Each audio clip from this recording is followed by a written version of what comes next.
Good morning students. In the previous lecture we have to discuss about question based on uniformly accelerated motion. Now today we discuss about free fall motion. तो free fall motion के बारे में अगर हमें study करना हो तो इसमें क्या होता है, अगर हम किसी ऑब्जेक्ट को एच हाइट से ड्रॉप करें from the surface of earth, तो due to gravitational force of earth object क्या है, एक्सीलरेटेड डाउनवर्ड। यहाँ पे अगर हम एयर रेजिस्टेंस को निगलेक्ट कर दें तो जो मोशन होगा उसको हम क्या कहेंगे, फ्री फॉल मोशन। अब यहाँ पे जो एक्सीलरेशन होता है, एक्सीलरेशन ड्यू टू ग्रेविटी, और इसको हम रिप्रेजेंट करते हैं जी से। अब ये क्लियर हो गया। अब अगर हम देखें, सपोज दैट कि ये अर्थ है और इसका जो रेडियस है वो आर ई है, इसका रेडियस क्या है, आर ई, और ये अर्थ का सरफेस है। अर्थ के सरफेस से एच हाइट से हम एक बॉल को ड्रॉप कर रहे हैं। तो यहाँ पर अगर हम देखें तो ऑब्जेक्ट की जो हाइट है ये वेरी स्मॉल है in compare to radius of earth. Earth के रेडियस के कंपेयर में वेरी स्मॉल है। तो यहाँ हम एच को क्या कर सकते हैं, निगलेक्ट मान सकते हैं। तो इस केस में क्या होगा, जो एक्सेलरेशन ड्यू टू ग्रेविटी है वो क्या हो जाएगी, कांस्टेंट।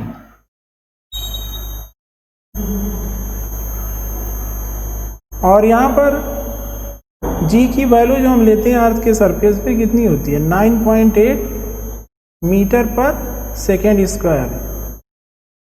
ये क्लियर है। तो फ्री फॉल मोशन क्या होता है, फ्री फॉल मोशन को हम कह सकते हैं मोशन विद कांस्टेंट एक्सीलरेशन। यहाँ पर अगर हम देखें एच वेरी स्मॉल होने के नाते हम कह सकते हैं कि जो ऑब्जेक्ट है वो कहाँ पे, अर्थ के सरफेस पे है। और अर्थ के सरफेस पे जी की वैल्यू कितनी होती है, 9.8। तो यहाँ पर इसीलिए हम जी की वैल्यू इस केस में हम क्या लेंगे, 9.8 मीटर पर सेकेंड स्क्वायर। ये क्लियर है। अब अगर हम नेक्स्ट देखें, यहाँ पर अगर हम इक्वेशन ऑफ मोशन देखें, यहाँ क्या हो जाएगा, इक्वेशन ऑफ मोशन हम पढ़े हैं इसके पहले, फॉर अपवर्ड मोशन या फिर डाउनवर्ड मोशन। तो दोनों ही केस में अगर हम देखें तो फर्स्ट इक्वेशन ऑफ मोशन अगर हम देखें तो क्या होता है, v equal to u minus g t. Free fall motion के केस में होता क्या है, ऑब्जेक्ट को हम एच हाइट से ड्रॉप करते हैं तो इनिशियल वेलोसिटी क्या होती है, 0। तो v इक्वल टू क्या हो जाएगा, माइनस जी टी।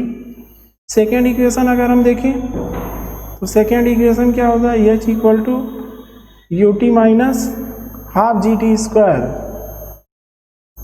इस केस में भी u 0 है तो एच इक्वल टू क्या आ जाएगा, minus half G T square. इसके बाद थर्ड इक्वेशन अगर हम देखें तो v square equal to u square minus 2gh। यहाँ भी अगर हम देखें तो u 0 हो जाएगा तो v स्क्वायर इक्वल टू हम क्या लिख सकते हैं, माइनस 2gh। यहाँ से हम क्या देख रहे हैं, जैसे अगर हम फर्स्ट इक्वेशन देखें, यहाँ से हमें क्या मिल रहा है कि जो वेलोसिटी है वो फंक्शन ऑफ टाइम होती है। सेकेंड इक्वेशन से अगर हम देखें तो जो डिस्प्लेसमेंट है वो भी क्या है, फंक्शन ऑफ टाइम है। थर्ड इक्वेशन में अगर हम देखें तो यहाँ पर वेलोसिटी क्या है, फंक्शन ऑफ डिस्टेंस है। ये क्लियर हो गया। अब अगर हम ये देखना चाहें कि फ्री फॉल मोशन के केस में एक्सीलरेशन, वेलोसिटी और डिस्टेंस टाइम के साथ किस तरह वेरी करता है, तो आइए हम देखते हैं नेक्स्ट अगर हम देखें कि एक्सीलरेशन का टाइम के साथ किस तरह वेरिएशन होता है इन case of free fall motion, तो यहाँ हम फ्री फॉल मोशन के केस में हम देख रहे हैं कि जो एक्सीलरेशन की वैल्यू है वो कांस्टेंट होती है। और कितनी होती है, 9.8 मीटर पर सेकेंड स्क्वायर। निगेटिव हम इसलिए लेते हैं क्योंकि इसका जो डायरेक्शन है वो डाउनवर्ड होता है। तो यहाँ पर अगर हम देखें तो जो डायरेक्शन हम लेंगे वो माइनस वाई एक्सिस लेंगे, माइनस वाई एक्सिस के अलॉन्ग एक्सीलरेशन दिखाएंगे और प्लस एक्स एक्सिस के अलॉन्ग टाइम। ये क्लियर है। अब यहाँ पे हम क्या देख रहे हैं कि जो एक्सीलरेशन है वो क्या है, कांस्टेंट है। यहाँ पे जो हमें ग्राफ मिला है वो टाइम एक्सिस के पैरेलल स्ट्रेट लाइन मिल रहा है। तो टाइम एक्सिस के पैरेलल स्ट्रेट लाइन क्या शो कर रहा है कि एक्सीलरेशन यहाँ पे क्या होगा, कांस्टेंट होगा। ये फर्स्ट ग्राफ क्या है, एटी ग्राफ है। तो फ्री फॉल मोशन के केस में जो हमें एटी ग्राफ मिलेगा वो कांस्टेंट टाइम एक्सिस के पैरेलल स्ट्रेट लाइन मिलेगा, ठीक है। अब सेकेंड अगर हम देखें वेलोसिटी का टाइम के साथ वेरिएशन, तो फ्री फॉल मोशन के केस में एक्सीलरेशन कांस्टेंट होता है। इसका मतलब कि वेलोसिटी में जो इंक्रीजिंग होता है इक्वल टाइम इंटरवल में इक्वल अमाउंट में, तो वीटी ग्राफ हमें क्या मिलेगा, स्ट्रेट लाइन मिलेगा जो कि टाइम एक्सिस से क्या होगा, सम एंगल पे होगा। ये क्लियर है। थर्ड अगर हम देखें डिस्टेंस का टाइम के साथ वेरिएशन किस तरह मिलता है, तो फ्री फॉल मोशन के केस में जो ऑब्जेक्ट है वो इक्वल टाइम इंटरवल में अनइक्वल डिस्टेंस ट्रेवल करता है। तो मोशन जो होगा वो कैसा होगा, नॉन यूनिफॉर्म होगा। अब इसको हम प्रूव भी कर सकते हैं। इसके लिए एक यहाँ पर नॉन यूनिफॉर्म मोशन है, इसलिए जो ग्राफ हमें मिल रहा है वो कैसा मिल रहा है, कर्व लाइन मिल रहा है। ये क्लियर है। अब इसको हम प्रूव कर सकते हैं। जैसे यहाँ पर एक क्वेश्चन है, Galileo law of odd number.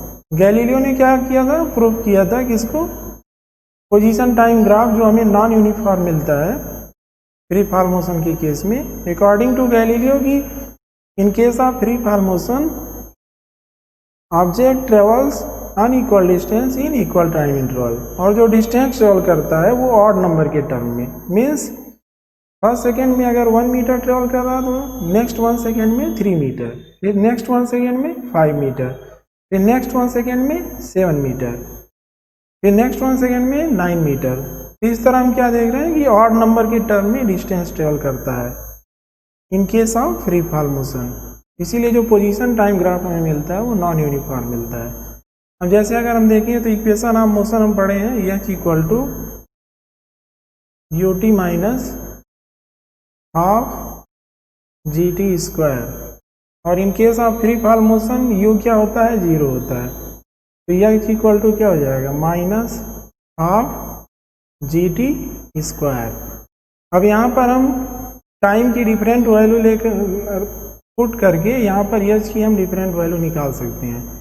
यहाँ पे जो डिस्प्लेसमेंट होता है वाई एक्सिस के लॉन्ग होता है, इसलिए हम यहाँ लिख सकते हैं एच की जगह पर y equal to minus half G T square. इसके लिए हम एक टेबल लेंगे। टेबल से हम क्या देख रहे हैं, फर्स्ट कॉलम में क्या है, टाइम, और सेकेंड कॉलम में क्या है, वाई। तो हम वाई का इक्वेशन यहाँ फाइंड आउट किए हैं। यहाँ पे हम टाइम की डिफरेंट वैल्यू रखेंगे और वाई की वैल्यू फाइंड आउट करेंगे। जैसे अगर हम टाइम की वैल्यू 0 रख दें तो वाई की वैल्यू भी क्या आएगी, 0। अब अगर हम टाउ रख दें तो वाई की वैल्यू क्या आ जाएगी, माइनस हाफ जी टाउ स्क्वायर। यहाँ पे टाइम को हम टाउ से रिप्रेजेंट कर रहे हैं। अब अगर हम 2 टाउ रख दें टाइम की वैल्यू तो वाई की वैल्यू कितनी आ जाएगी, माइनस 4 हाफ जी टाउ स्क्वायर।